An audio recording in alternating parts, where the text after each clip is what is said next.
Welcome to the InnovaBuzz podcast, where our job is to help you build visibility, professional credibility, and connection with your ideal client by putting the human at the center of innovative marketing, so you can build and strengthen an engaging, enduring relationship with your ideal clients. I'm Jürgen Strauss from InnovaBuzz, and I'm honored that you're here with me. If you haven't joined our wonderful marketing transformation community yet, go to innovabiz.co and collect your free gift as well. Do subscribe to the show and also leave a review because it helps others find us. Let's get into today's masterclass on this InnovaBuzz podcast.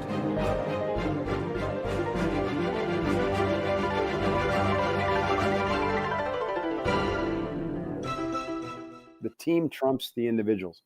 The team has far more capacity to get things done and to perform than any individual or any group of individuals who are, transactional or, just taking care of their own needs.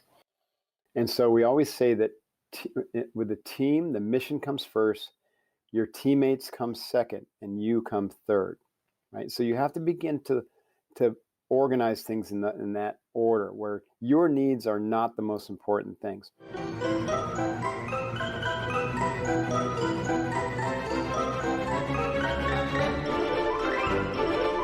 Welcome back. I hope you've had a fantastic week so far.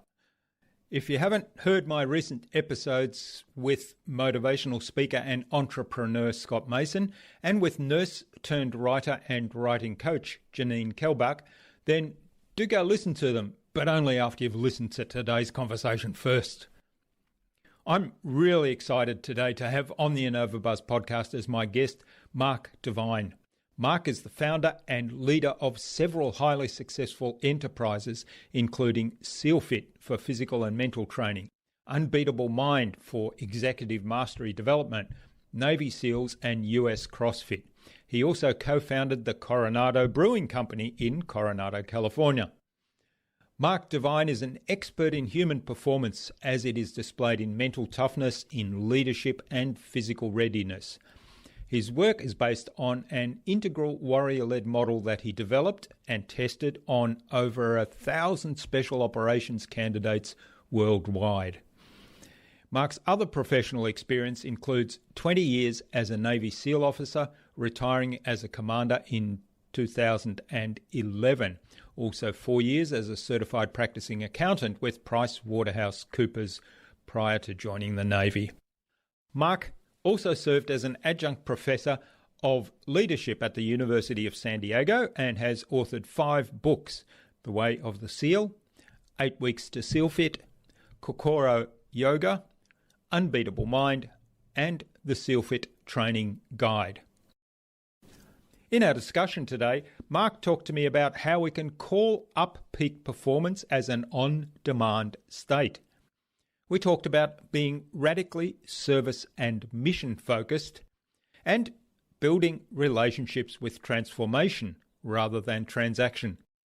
Without further ado, then, let's fly into the hive and get the buzz from Mark Devine.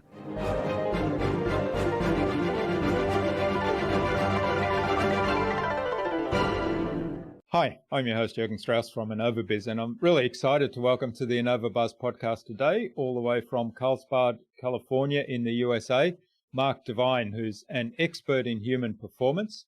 He's the founder and CEO at Unbeatable Mind and SEALFit, and he's the author of several books, including Staring Down the Wolf and Unbeatable Mind, as well as host of the Unbeatable Mind podcast. So welcome to the InnovaBuzz podcast, Mark. It's a real privilege to have you as my guest. It's a privilege to be here, Jürgen. Thanks for inviting me and for being patient with getting it scheduled. Chad Cooper, who was our guest on episode 316 of the InnovaBuzz podcast, introduced us and suggested that we have a conversation. So big hello to Chad as well. Yeah, big hello to Chad. Great guy. Love him. Now, you've obviously got a passion for human performance and for leadership. So what drove that? Where did that come about? Well, that's a really good question. A lot of it had to do with my own quest for performance, which happened kind of accidentally. And the short version of the long story is that I was in New York with my first job. This is way back in 1985.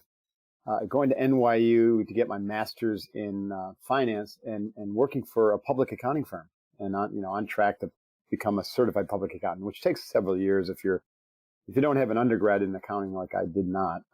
So I was going to school at night at NYU, and I was doing all this this business stuff. So I wasn't thinking about elite performance, and I wasn't thinking about human potential. I was an athlete in college, and then suddenly I'm in the workforce.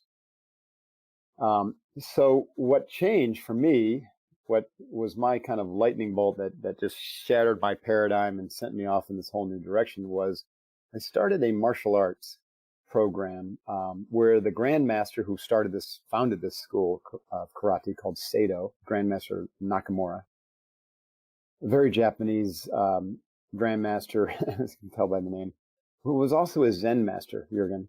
And so here was this 21-year-old kid going to school part-time, working full-time, trying to fit my exercise in at lunch hour and running in the morning. And I was, literally going to squeeze in just a karate class in between work and school. And I stumble upon a Zen master who takes me under his wing.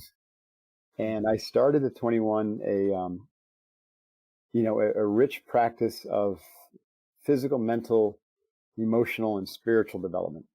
As you're familiar with, I'm sure, the martial arts under the right tutelage can be a whole person development program.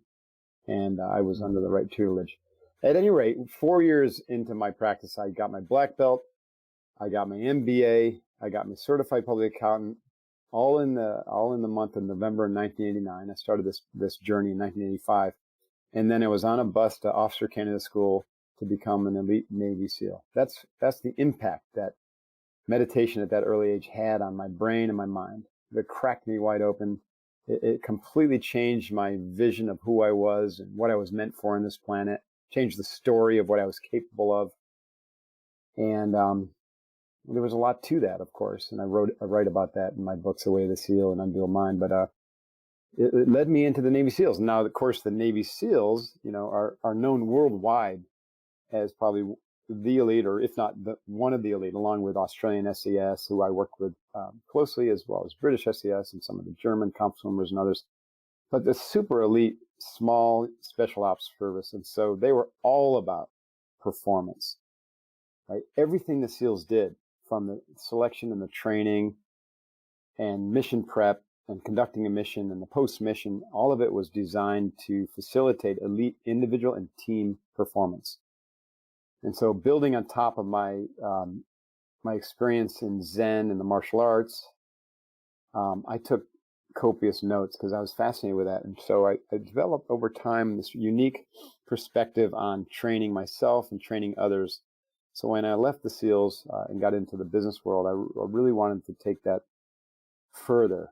And so that's what led me into the, kind of business and coaching and, this world that we're talking about here. That wasn't too long. I usually, I can do that introduction in about an hour. There's a lot of details that I left out. Fascinating story, and there's a lot there, obviously, a lot to unpack as well. But I don't want to spoil the books for anyone. The thing that I find fascinating is, you're one of several guests that I've had on, and I'll have to introduce you to somebody that I think you'll love having a conversation with, who's had a similar journey in some ways in terms of embracing martial arts at a level that he was mentored and it became not just the physical manifestation and training of that martial arts and understanding and mastering the physical aspects of it, but also that whole kind of mindset and personal development part of it. So I'm interested from your point of view, when you then chose to go into the Navy. Was that all part of the big package? And did you have an aspiration straight away to go into the SEALs, or was that a longer process? Well, there was a process that unfolded as part of my meditation. This is 1985 to 89. There wasn't a whole lot known about the SEALs back then. It's not like today where you had hundreds, if not thousands, of books written by SEALs and TV shows and movies. TV shows, there was almost nothing. In fact, even the recruiters didn't know much about the SEALs because they truly were a secret organization back then, which was pretty cool. And my dad literally, had a judge tell him either you join the Army or you go to jail. And he chose Army. He goes, A, A, join the Army, or B, go to jail. He goes, A. So he joined the Army. So he didn't have a great kind of experience with the military. And so we have a pretty well-heeled family business in upstate New York that's been around for over 120, 130 years that all the sons of the family have gone into. So you can imagine, Jürgen, what my mindset, my conditioning was in terms of my family. It was something like this. Military is for losers. People can't make it in the real world. Divines are business people.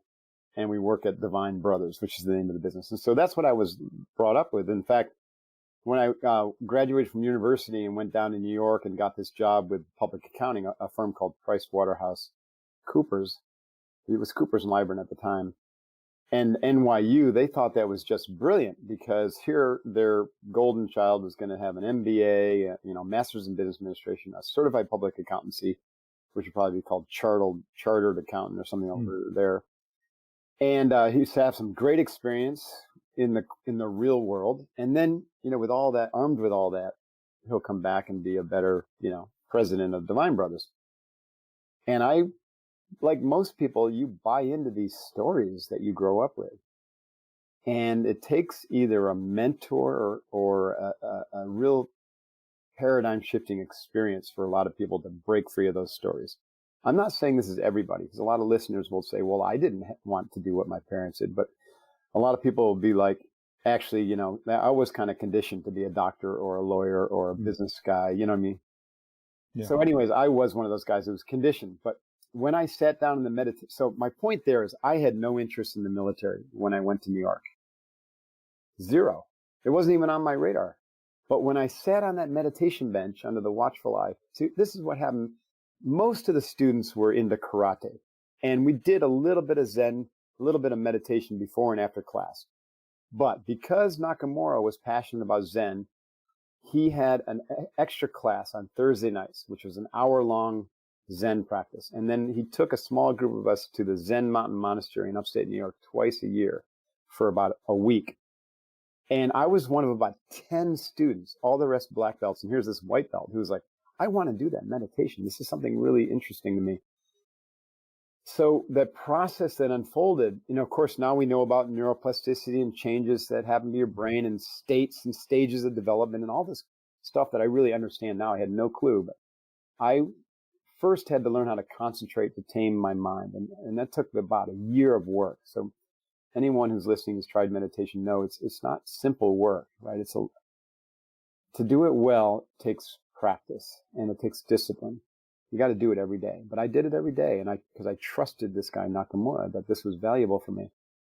So once I learned how to concentrate and focus just on one thing, then I started to really open up to be able to create kind of this metacognitive shift in my mind. This has happened naturally, where as a result of the concentration practice and routinely noticing when I wasn't concentrating and thinking and bringing myself back to the concentration, it created a metacognitive split in my mind, not a personality split, but a split where I could operate out of the contextual mind, which is really more right hemisphere, while watching the content mind, which is really left hemisphere. So content means thoughts and emotions.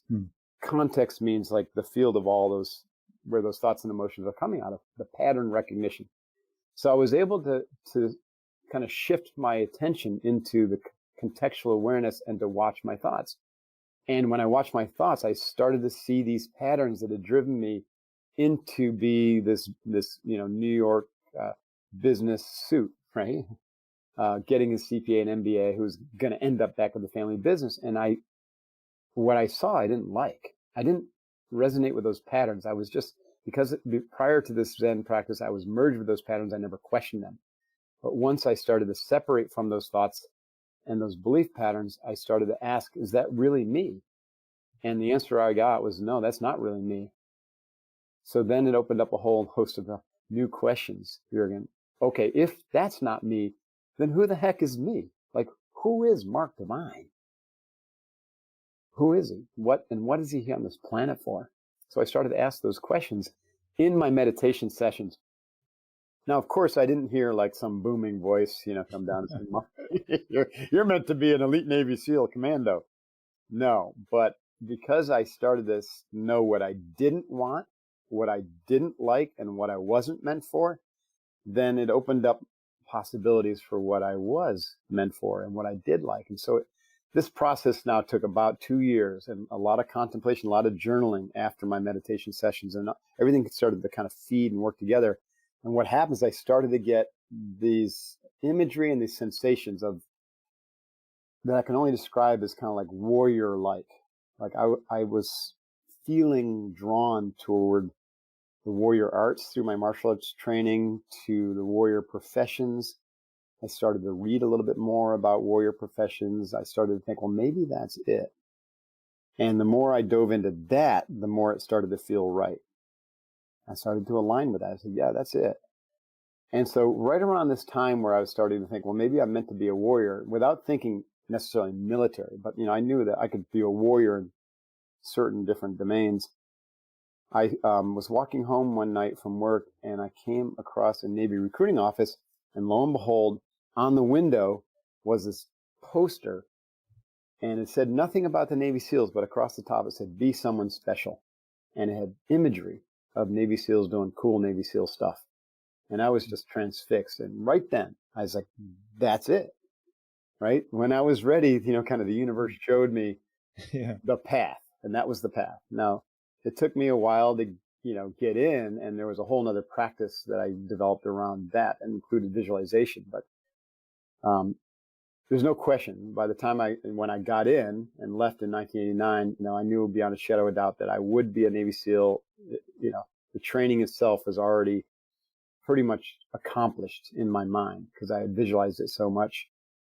And sure enough, I went to SEAL training in 1990. I graduated #1 in my class. We had 185 rough and tumble guys, all perfectly qualified, start training with me in class 170. And 19 of us graduated. I was #1 graduate, top ranked graduate. And all of my team, my small team of 7, were there with me at the end.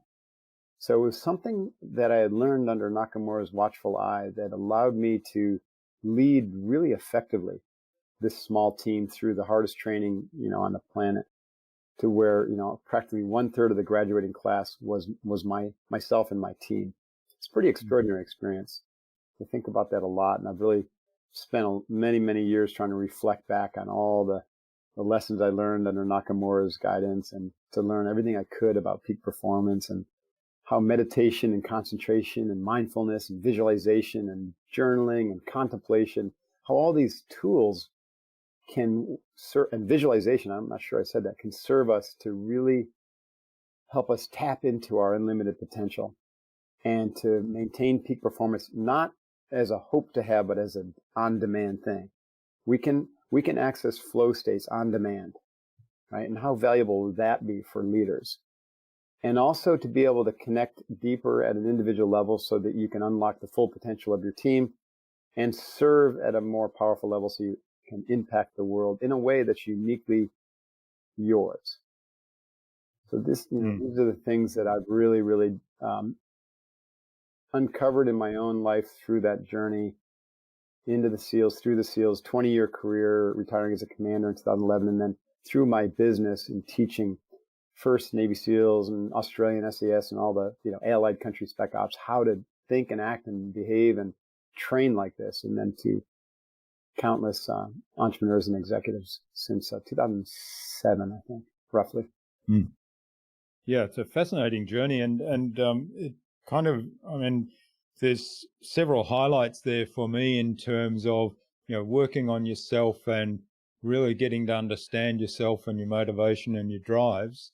And when you walked by that Navy recruiting office and you saw the poster and you said, that's it, that's what I'm looking for. And so, to me, it was like you'd got yourself into that state where you were going to recognize the opportunities, whereas before you were in that state, you might have just walked by there. You might not have even seen the poster. That's right. You're probably right. And that's the way life works, right? Of course, we know about cognitive bias and confirmation bias and all that, but this is something deeper. I think that there's like a resonance field, when you deeply desire something and you're visualizing, something energetically, but you're not quite sure exactly what it is, but you feel like this, something's emerging, and you stay with that energy, then it will reveal itself. I think entrepreneurs feel this keenly. Like, I don't think there's probably an entrepreneur who's listening to this whose business looked exactly like they thought it would when they first conceived of it, after it was, but they felt that emergence, like it's got to come to life. And because they were so passionate about it, and they lived and breathed it every day, and they visualized, whatever outcomes they could visualize, then certain people revealed themselves, at the right time, and, capital partners revealed themselves. And to me, those are the best stories, because, the entrepreneurs are really passionately committed to the project, because they're kind of manifesting it one step at a time, or one stone at a time, That's right. So, there's a couple of things you mentioned that I'd really like to explore a lot more. One of them was having peak performance kind of on demand, as an on-demand state. So saying, okay, this is going to happen now. Here's an event that I'm going to, or let's say I'm going on stage to present a workshop, or I'm going on stage to present a speech. And so I'm going to choose to be in peak performance state right now, so that I provide the maximum value to my audience. Right. So how do you go about constructing that, getting yourself into that peak performance state, or training yourself so that you're able to actually do it? Yeah, this is a great question. There's two aspects to this. There's kind of the meta aspect, and then kind of the micro aspect of the training, specific training tools. The meta aspect is these four areas that I kind of alluded to earlier, that we work in every day in our Unbeatable Mind training program, at least, and I'll share them here, in terms of with the objective of expanding our potential, creating the conditions for peak performance, deepening our ability to connect with people, including, let's say, what you just referred to, giving a speech, the capacity to really connect to people to where they feel respected and trusted and cared for, right? And then the fourth is to have such a powerful why behind your actions that is driven by a need to make an impact in the world, because you're clear about your capabilities, you're clear about your worthiness, and you're clear about what you're meant to do in this world to make an impact.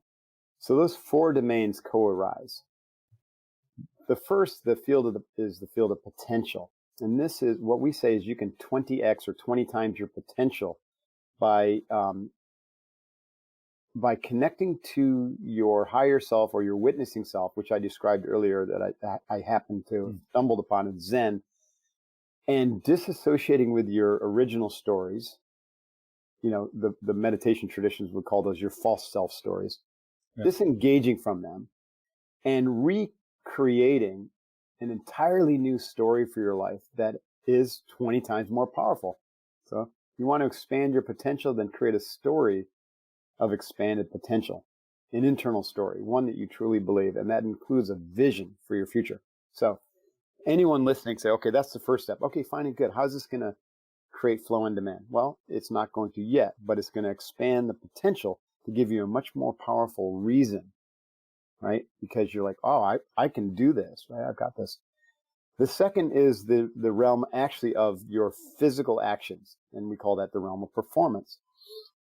Your physical actions, behaviors are going to be diminished if we don't take care of our body through exercise and effective movement and breathing properly and fueling properly and hydrating properly and sleeping properly or effectively and recovery, right?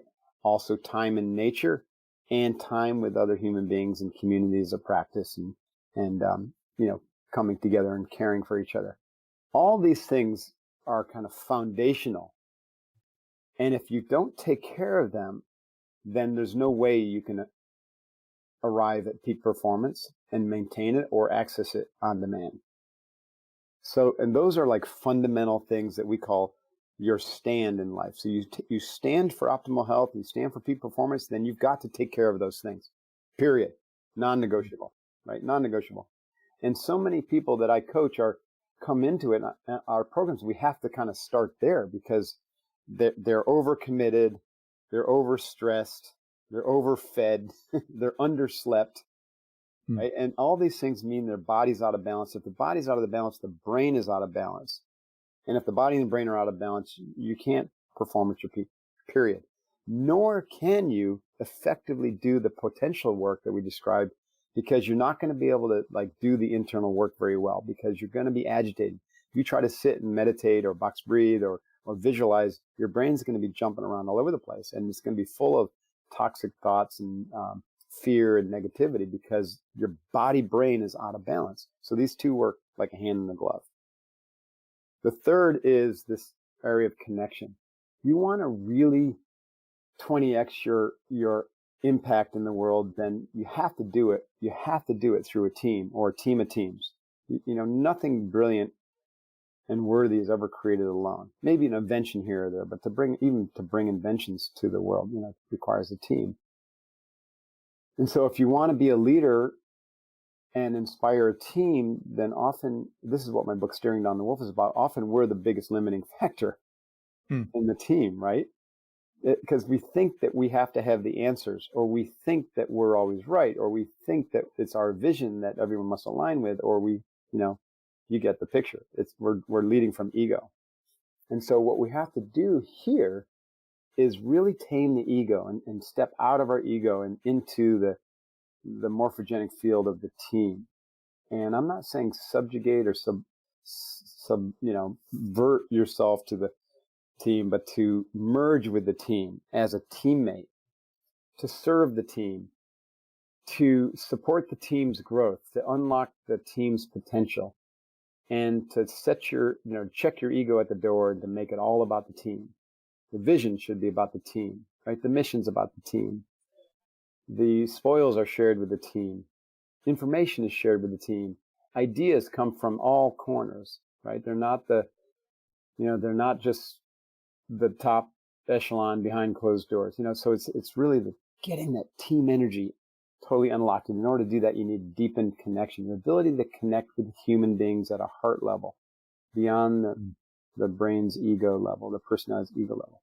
That can be trained, right? There are tools, there are practices, there are coaches who can help train that. And it's something that we really focus on. So that will help us when we get ready to, or when the training kicks in, that'll help us maintain peak performance flow states on demand, because we're automatically connecting with our team at a deep level, and their potential is being added to our potential. Their performance is being added to our performance. It's a self-reinforcing upward spiral.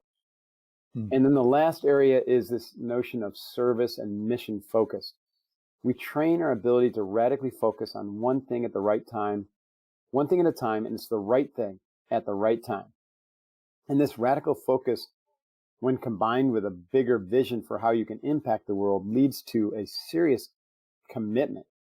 We call that your why, like a serious why. Like Simon Sinek said, it all starts with why, but if you have a small why, then no big deal, right? But if you have a massive why behind your vision, and you're starting with that why to fuel up your vision, right, then you can move mountains.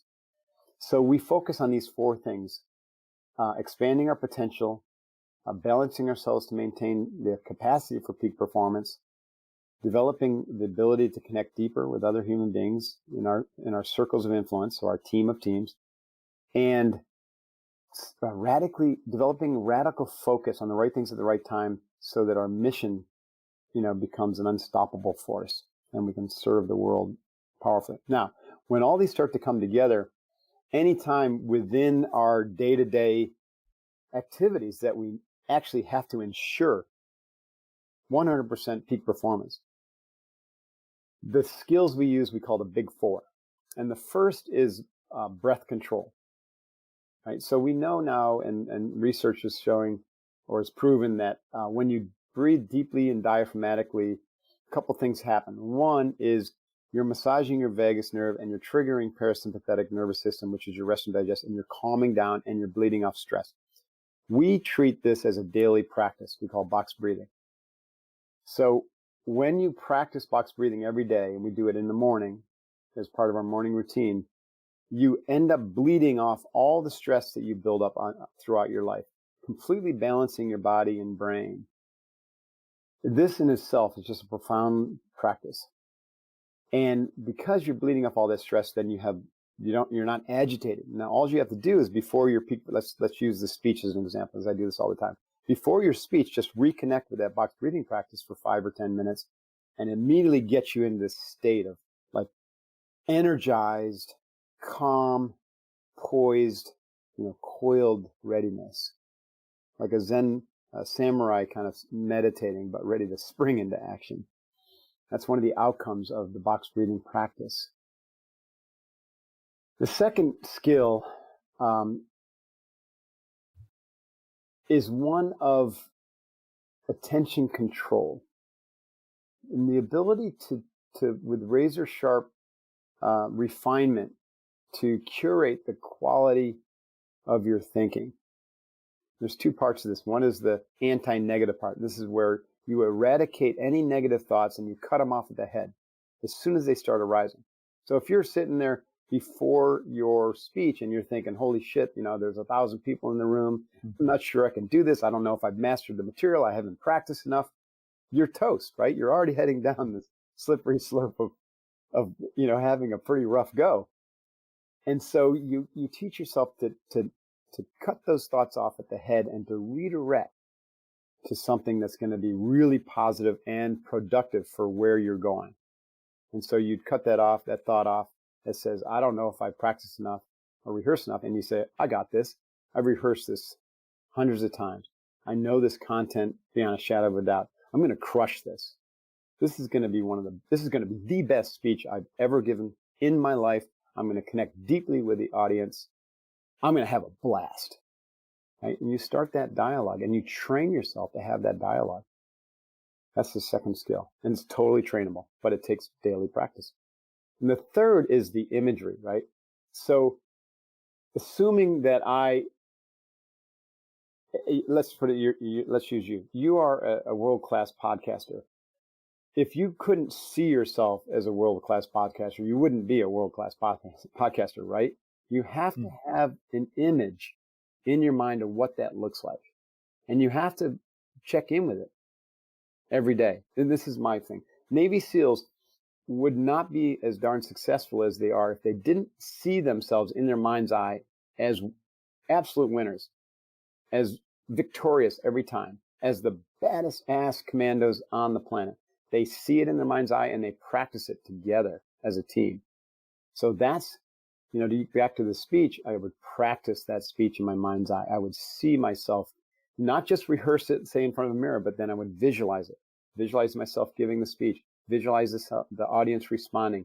Visualize myself as positive and in that peak performance state. And, like Tony Robbins said, you just keep anchoring this in to your physiology so that just the slightest shifts in your physiology, standing up straighter, taking that deep breath, raising your arms, triggers this image of knowingness, right? That practice of knowingness that I got this. And then the fourth skill is, we call it micro goals in the SEALs, but it really is just focusing on one thing at a time and doing the absolute best. So it's a 2-part skill. First part is knowing what to focus on and chunking it down to the smallest possible task that you can. And then the second skill is focusing on just that and nothing else. right? So if you start your speech and you're thinking about, oh, I got to go for an hour and a half and I don't remember, what's happening at the end, you're focusing on the wrong things. When I started Navy SEAL Hell Week, which is 7 days of nonstop training, no sleep, except for one little tricky 4-hour session on Thursday that was designed to just confuse the heck out of us. If I started on Monday or Sunday and was thinking about getting to Friday, that's no good, right? And most people quit because of that. They just cannot keep their mind focused just on the simple task in front of them. When you're going through SEAL training, it seems really complicated and elaborate, but every single thing you do is actually fairly simple, right? Especially in Hell Week. You got to pick up a log with your team and walk with it. I mean, how hard could that be? It's physically hard, but this isn't like advanced calculus here. So if all you do is focus on that one thing, and you're not forgetting about everything else, you're just not focusing on it, right? It's kind of like vague in your background. Just focus on that one thing. And when you're done with that one thing, then you allow yourself to focus on the next thing. So for the speech, just focus on prep. And then when you're done and the speech starts, just focus on your introduction or your introducing story, right? Just focus on that. And then just focus on the very first principle and telling a great story around that, right? Just focus on that. Don't worry about number 2, number 3, number 4, right? Just do one thing at a time. Focus on one person in the audience at a time, right? Connect with one person at a time. Try to connect with as many people as you can. Just do one thing at a time. You can't do any more than that anyway. So why not just do that one thing with an unbelievable or an uncommon level of attention, both attention and attention to detail. That's the 4th skill. So when you train these things every day and they start to come together in these 4 domains of potential, performance, connection, and impact, service impact, then kind of magic happens, right? Because you're operating at such a kind of a refined level that you can literally just, with a thought and a deep breath and invoking the image and invoking your positive self-talk and identifying the right task, you'll automatically click into that flow state. Your mind immediately goes into that zone of alpha, like low alpha, low beta, high alpha, which is your genius zone. And then your breathing slows down, you get more rhythmic, and you're able to access all the right brain kind of patterns that you've absorbed over the years that, are related to your expertise, whether you're an athlete or an executive or a creator. And it's all there for you. And you literally just, flow. The information flows out of you. It's really profound. That's why I'm a firm believer. I don't know, I've never heard anyone else talk about this, but you train flow state. It can be trained, and then you can just click it on, turn it on and off at will. And eventually, you don't even need to turn it on and off. You're there most of the time. You can equate this to like the heightened state of awareness that comes from deep meditators, right? Their brains are operating at a whole different level, and you could say that they're in a perpetual state of flow. So this is sort of what's happening with what I'm talking about. Yeah, well, that's a really comprehensive step-by-step guide to get there. No extra charge. Now, yeah, the other thing that, and it came up quite a lot in your explanation there, the other thing I did want to explore was the deep connection, building that deep connection to other people. You talked about it in terms of the balance, finding that balance that we're all kind of wired, I guess, to be connected to other humans.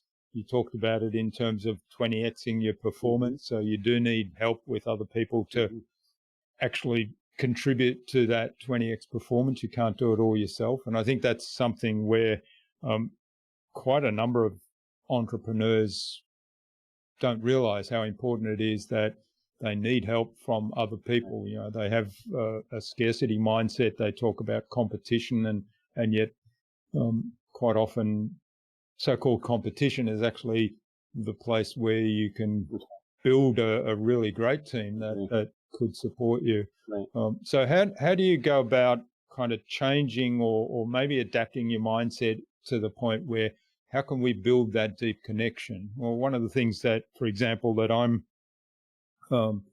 quite interested in, I'm sort of exploring at the moment, is this idea of how do we network, in inverted commas, with people in a way that actually builds a connection, as opposed to, oh, hi, Mark, here's my business, what's your business? Right. And we exchange business cards, walk away, and probably nothing happens as a result of that conversation. So how do we actually change that whole mindset to build connections that are much more meaningful? Sure. That's such a great question, and I think it's so important, and I think people are craving that. I don't know if you experience the same thing I experienced up in America. People are really craving deeper connection and being parts of groups or networking groups, like you call it, where you can connect deeper, and there's real transformation, not just transactional value from it. So we've taken cues in our program from the Navy SEALs, because we call it the Navy SEAL teams for a reason. It's all about the team. And the reason the SEALs are so effective is because we have a bunch of great and competent individuals, but who are working together as a team, not working together as a group of competent individuals, right? The team trumps the individuals. The team has far more capacity to get things done and to perform than any individual or any group of individuals who are transactional or, just taking care of their own needs. And so we always say that with a team, the mission comes first, your teammates come second, and you come third, right? So you have to begin to organize things in that order, where your needs are not the most important things. And then we also say that we take care of our teammates first. We take care of our teammates before we take care of our needs. Now, in the SEALs, that's very practical, because we're prepping for a mission. Then you take care of and everyone's assigned a swim buddy, or you find a swim buddy, and then everyone, of course, is on a team. So you take care of your swim buddy's gear first, or you help them take care of their gear, and then they'll help you take care of yours. And sometimes it's a race to see who's, going to take care of the other person first, because this gets so ingrained in us. And at the end of a mission, right, you don't just, this probably drives most people crazy who's listening to this, where you get done with an important project and, everyone's out the door, but then you're sitting there going, wait, we haven't cleaned up, there's coffee and soda cans all over the place, and the waste baskets are full, and the whiteboards are still dirty. And, I'm trying to relate this to business. It's different than getting done with a mission and taking off your dive rig and, cleaning your weapons and stuff like that. But it's the same idea. You don't leave until all the team gear and the space is taken care of. And then everyone else's individual needs on your team are taken care of. And you've debriefed, right, and processed the learning moments and what went right and what went wrong. And everyone's got this like completion to the whole thing. Then you can go, eat something, have a beer, whatever, take care of your own needs. So this is really hard for a lot of people to get.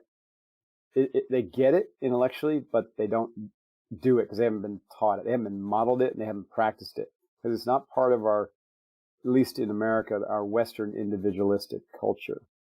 I imagine it's similar in Australia, but probably, I don't know. I don't know your culture as well. So what we teach is that in order to get there, we have to get uncomfortable.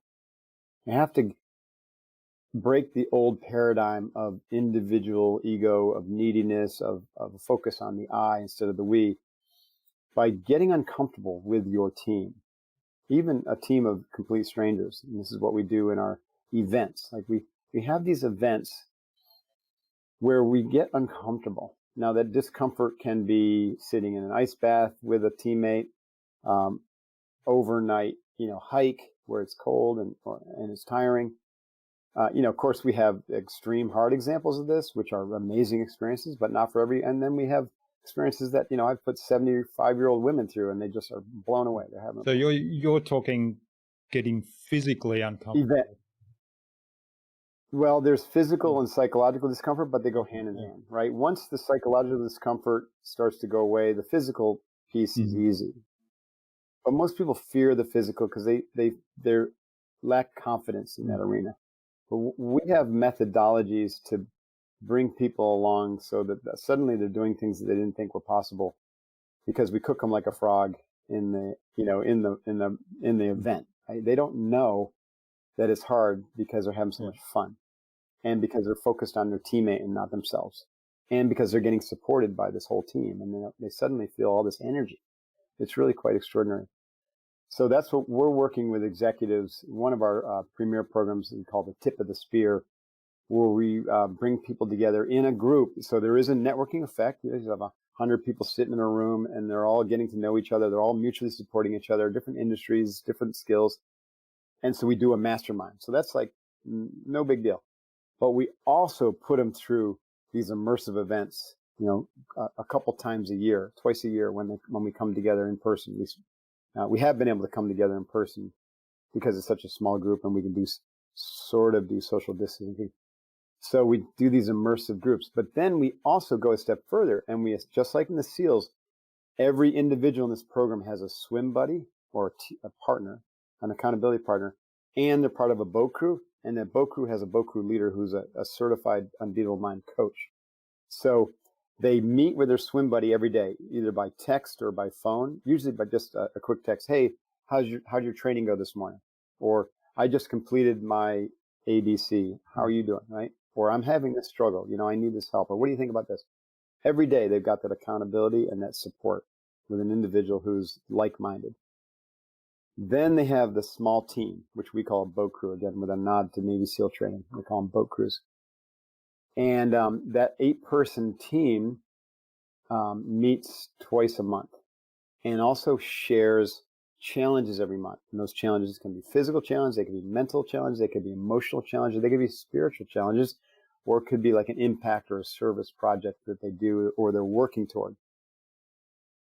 And then that boat crew also has a qualified leader who's certified Unbeatable Mind coach. We have 400 in training. Our goal is to have over 1,000 by the end of next year. And that individual is there for one-on-one coaching and also team coaching for these individuals. So you can see everything that's going on here.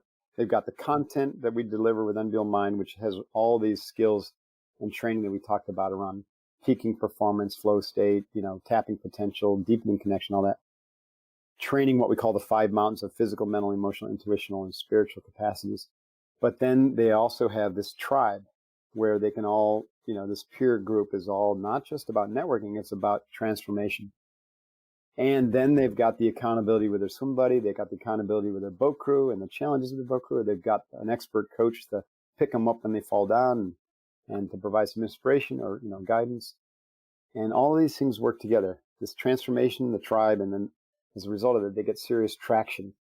The whole program we call a program of vertical development. We're trying to evolve people vertically up the scale of consciousness so that they deepen their character, they transform who they are and why they do what they do, as opposed to just what they do, doing it better, which is what most leadership programs do. I saw how people transformed, from just average kids to these world-class elite leaders in the SEALs. And it's because of a similar model.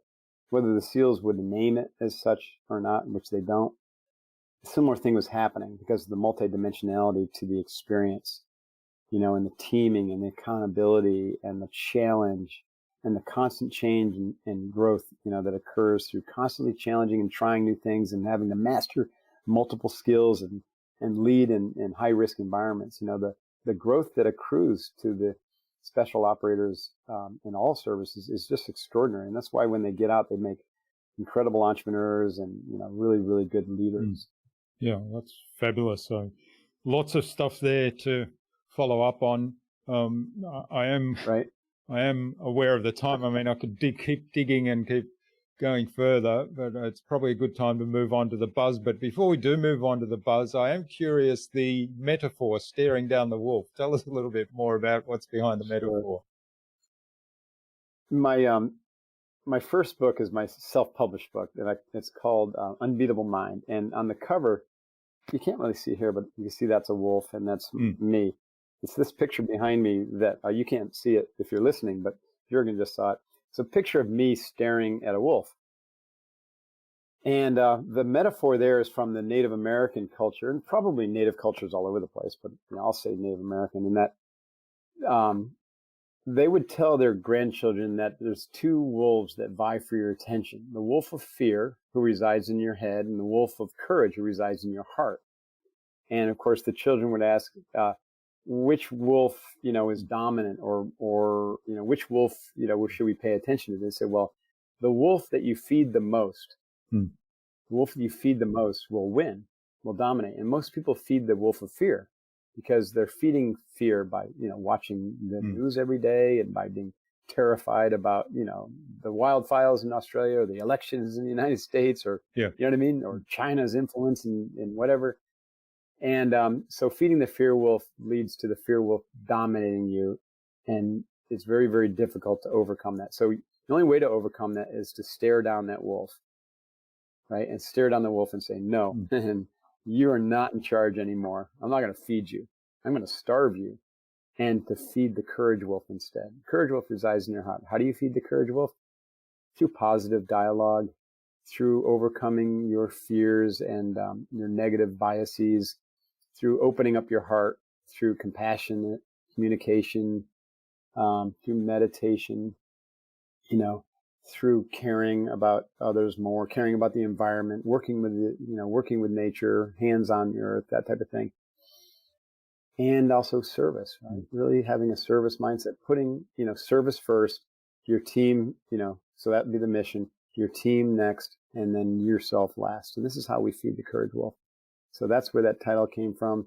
I wanted to do a book on emotional development for leaders and teams. And my main theme there was you got to stare down your wolf of fear and overcome your negativity and your biases and your judgmentalism and your righteousness and your perfectionism, all those isms, right? So you can get out of the way and let the team flourish. Yeah. And a lot of that's about leaving the ego at the door, right? That's right. Checking it at the door. All right. Well, as I say, I think it's a good time to move on to the buzz. Thanks for clearing that up for me. I was curious about the wolf. Now, so the innovation round, the buzz, is designed to help our audience, who are primarily innovators and leaders in their field, with some tips from your experience. So I've got 5 questions, and hopefully your answers will inspire the listener to go and do something awesome today as a result, not that they need any more inspiration based on what you've already shared with us. But let's go with the questions. What's the number one thing you think anyone needs to do to be more innovative? Well, I tell you what, deep diaphragmatic breathing, right? So this is, everyone usually has a more practical answer, but this is the most practical.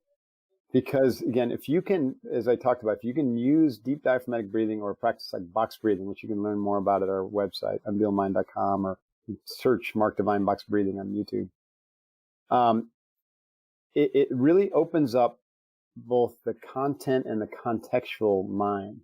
And those two need to work together, right and left hemisphere. They need to work together if you want to innovate, if you want to be creative. So creativity comes out of the spontaneous recognition of new patterns, or deep insight of directly perceiving something new that you didn't know before. And both of those capacities come from whole mind thinking, which is the integration of your right hemisphere, left hemisphere, heart and belly, right? Because we now know that your heart and your belly have neurological processing and neurons. So the whole point about creativity and innovation is to be able to use your whole thinking capacity, your whole mind. And the door into that is breath work. Yeah, that's box breathing. Great advice. I've been reading some stuff recently about understanding the mind better and so on, and I think there's a school of thought that's gaining traction, which says that your mind is not just your brain. Your mind is actually the whole body, and so it's the whole body. What that's our belief. So what you were talking about earlier about taking care of yourself from a physical sense, well-being, exercise, enough sleep, feeding, enough the right kind of food. And then the breathing thing all taps into that in getting the mind to peak performance. That's right. Exactly. Yeah, the brain is just the organ, and you have multiple brains, right? You have the dominant one up in the head. That's why it's the highest in your body. Like, it's up there. It's the executive agent. but your heart's a brain, your belly's a brain, your nervous system's a brain, your skin's a brain, fascia, everything. Yeah, well, it is fascinating because, I mean, our normal breathing or the heartbeat, pumping blood around the body, the digestion, all of that happens without us actually thinking consciously about it. So it's all unconscious. Right. And, you know, if you take this idea of the mind being all over in the different brains, you wonder whether the brain in your head has actually got anything to do with some of that stuff. Right. Here's another thing that many people don't recognize or understand. It's not talked about much, but you actually pump more blood into your brain through deep diaphragmatic breathing than your heart is able to pump into the brain. Isn't that fascinating? Yeah, you create this like pump effect with your diaphragm and with the the chest, right, going like this, and it creates a wave effect with your blood, and it gets it up, gets into your brain. It pushes more blood into your brain than your heart does. So deep diaphragmatic breathing is quite simply one of the most important things that we can do for overall health, brain health, body health, and longevity, optimal weight, and energy management. Not to mention, it's the pathway. You know, I'm a lifetime yogi now, not almost lifetime, since I consider Zen and yoga to be closely aligned. So since 1985, I've been studying Zen and yoga. And those traditions believe that the breath is the bridge between the body and the mind and the spirit. Right? And so when you begin breathing practices like box breathing, you literally are turning inward and riding that breath, from an outward physical kind of orientation to a mental, expanding and refining your mind to connecting deeply with your spiritual center. And then all those merge, right, into one experience of wholeness. We call that whole mind. Fabulous. Okay, so breathing, deep breathing, box breathing, Breathing. Diaphragmatic, deep diaphragmatic breathing. All right, now what's the best thing you've done to develop new ideas? Breathing. Same answer. Just kidding. I mean, no, that foundation leads to also the capacity to really absorb a lot of information.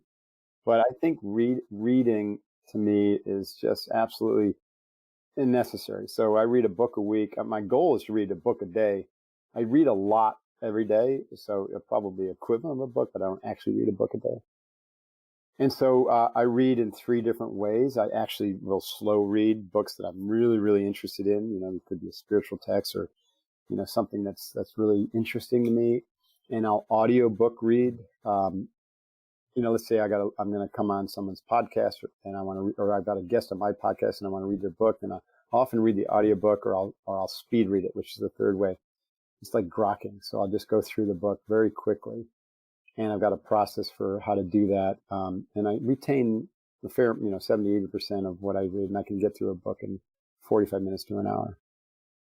But I think having a daily practice of reading is critical, and then writing as well. So I didn't intend to be an author. It wasn't something, but when I wrote for when I designed the Unbeatable Mind training, which came out of my work with SEALFit with special operators, a lot of people were coming and saying, hey, can I do what you're doing, but I don't want to go get my ass kicked. I said, okay, let me put something together that's like an online training. And let me, in order to do that, I kind of had to really codify everything that I was teaching these guys in these long 30-day academies. It was like an American Shaolin monk, warrior monkish school. I was teaching them all the stuff we're talking about. So I started writing this program. I ended up writing thousands of pages for this online program, and I wrote Unbeatable Mind, the book, which then I've edited. Now I'm working on a 3rd edition now, and I've written 4 other books, so 5 books. And I'm working on my 6th, as I mentioned. So just the process of writing unlocked this unbelievable creative aspect. So reading and writing work together like a hand in a glove, right? So if you read something, even if you just read for a few pages in the really inspiring text, and then you just journal, writing with your hand, not typing, but writing with your hand. There's something magical about that really helps expand your creativity and helps you accelerate your learning. Yeah, I'm a big fan of audiobooks in particular, but I like you, I kind of go at speed listening on a lot of audiobooks, and then I'll revisit. Right. I'll actually revisit an audiobook if there's something really interesting that I want to follow up on or reflect on, and I'll get either the physical book or the ebook and listen and read at the same time. And yeah, that's a good way to do it. And making notes tap. is, I agree with you there. Making handwritten notes is a really powerful way to just reinforce, helps me memorize things. Yeah, and it does something to your brain, you know, that you just typing on a computer just doesn't do. Yeah. I mind map them often and sketch stuff. Yeah. Oh, that's cool. Mind mapping is a great skill as well. I love that. I don't do it much anymore, but I like that. All right. So do you have a favorite resource you use most often? The breath. Bit of a you mean like you know, people say, what podcast do you listen to? And I don't actually, I don't listen to podcasts. I allocate so much of my time to my training and practices. I find that much more valuable than listening to other people's content. I want to be an original. Like I listen to other people's content when I interview them, or like we're having a fun conversation, so I'm learning from you. My best resource has been, to be fair, it's been like perennial tradition books written by people long dead who, you know, who are absolute masters, you know, at what they do. Like some of the Rinpoches who've written about Tibetan Buddhism. Like I could just spend hours, weeks, days, and years on some of that work. And my yoga tradition books, like the Yoga Sutras of Patanjali, or the Bhagavad Gita, or, you know, Yoga Visastha. I mean, there's just some amazing things, you know, the Tibetan Book of Living and Dying. Those are my go-to resources. I much rather spend time with them than some academician, you know, who comes out with some, you know, theory on positive psychology or something like that. Because I know all that stuff kind of. I don't mean that from an arrogant or ego sense. It's like sort of obvious, right?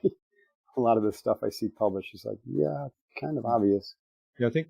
But often people neglect some of those historical texts that people that are no longer with us have written, and yet, you know, those that have documented their learnings, their ideas, they've basically left that for us, and there's so much value that we can have from some of that.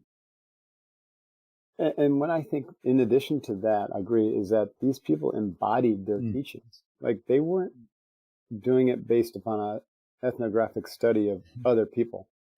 They were doing it on an N=1 population themselves, based upon a lifetime of deep introspection and meditation and teaching.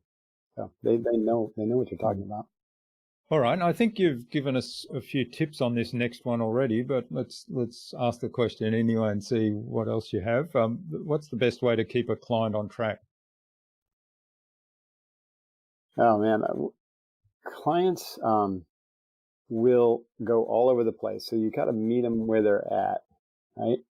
And the best way to do that is active listening and asking really good questions, and constantly bringing them back to their most important target, their most important thing. So when we work with coaching clients,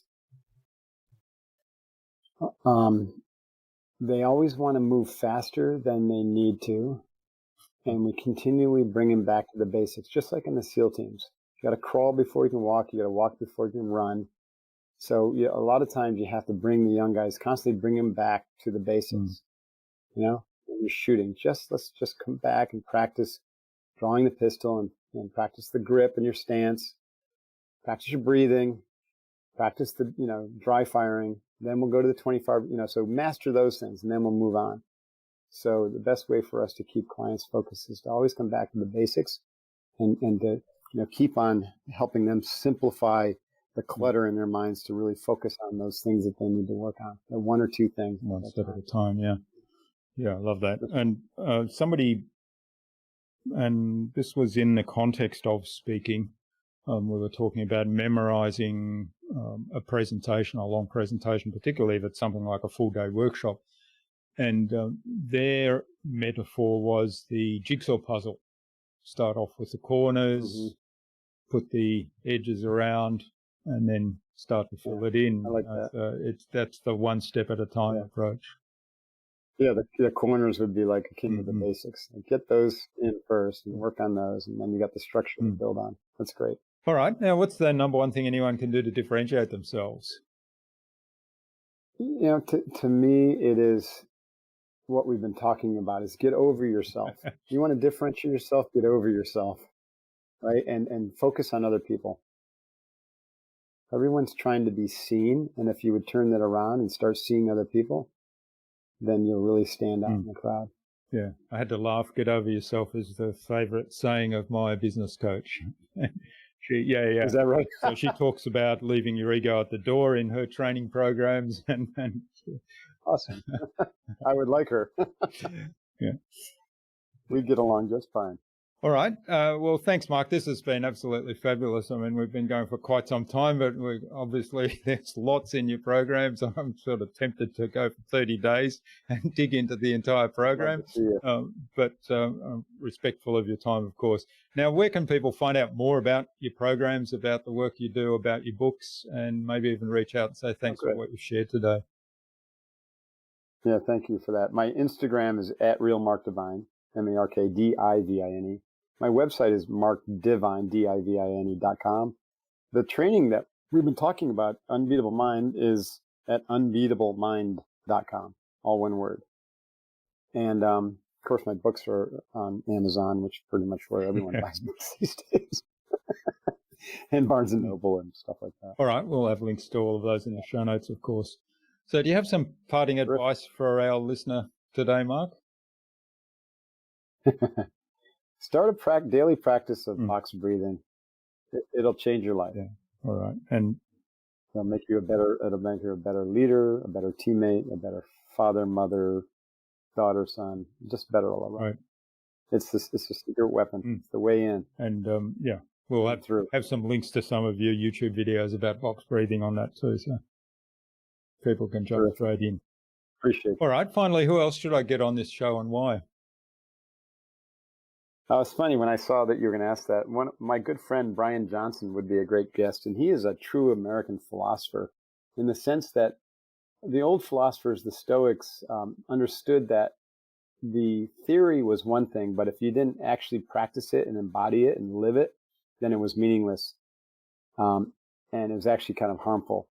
So he's someone who has studied philosophers and philosophy for years and years and years, and acted on it, and has a community of people that he calls optimized, who are trying to bring out the best in themselves and optimize every aspect of their lives.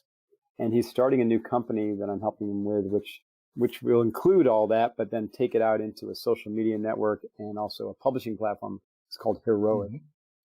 And he would really enjoy talking to him, Brian Johnson. All right. Well, we'll get an intro to Brian from you and reach out to him and arrange a time to have a conversation with him. Look forward to that too. I'm sure he'd be thrilled, and I'd be thrilled to make the intro. All right. Well, thanks so much, Mark, for your time and your insights today. It's been absolutely fascinating learning about all the work you do and all the inspiration, and you've given us so much to think about here. And I certainly encourage people to go read your books, check out your YouTube videos on box breathing and the programs that you offer. So thanks again. All the best for the future, and let's stay in touch. Thank you, Jürgen. Appreciate it very much. Hoo-yah.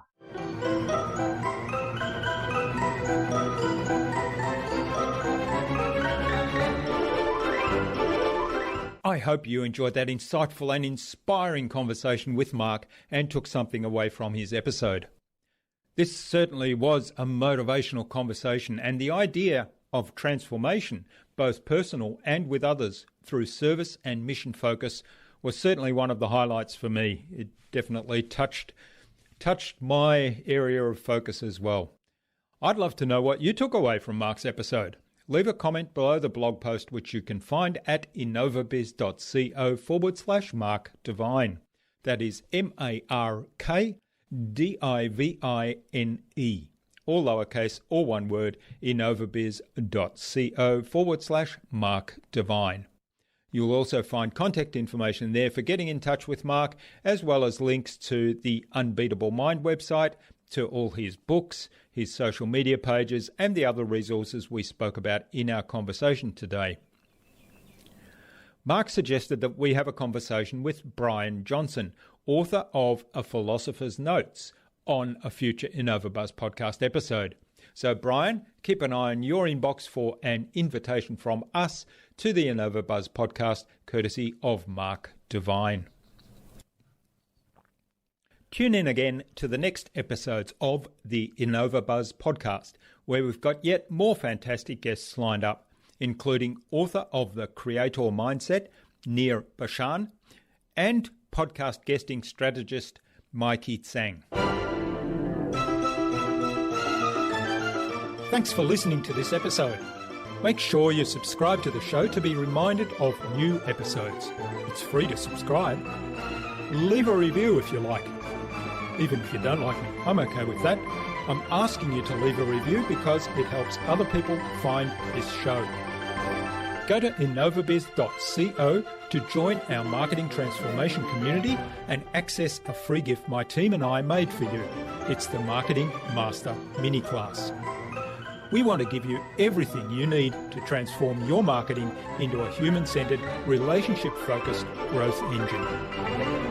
Until next time, I'm Jürgen Strauss from InnovaBiz. Remember, be awesome and keep innovating.